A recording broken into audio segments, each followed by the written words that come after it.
தூங்காம ராத்திரில மொபைல நோண்டிக்கிட்டு இருக்கீங்க? மொபைல நோண்டிக்கிட்டு இருக்கேனா? ட்ரெயினுக்கு டிக்கெட் கன்ஃபார்ம் ஆயிடுச்சான்னு பாத்துக்கிட்டு இருக்கேன்டி. டிக்கெட் புக் பண்றீங்களா? மணி 2 மணி ஆச்சு, தூங்குங்க. ஆமா, உனக்கு என்ன தெரியும்?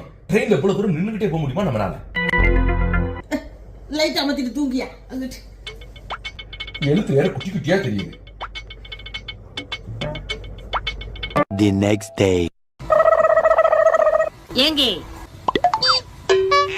ஏர்னல இருந்து இங்கே நிக்கிறீங்களே, வாங்க. இல்ல இங்கதான் எனக்கு காத்தோட்டமா இருக்கு, இங்கே இருக்கேன். ஆட இடிச்சவாயா, இப்படி கக்கூஸ் பக்கத்துல நின்னுகிட்டு வர்றதுக்கா நீ ராத்திரி 2 மணி வரைக்கும் கண்ணை முழிச்சு டிக்கெட் புக் பண்ண? பாத்ரூமுக்கு பக்கத்துல நிக்கிறதுக்கு ஏசி டிக்கெட் வேற.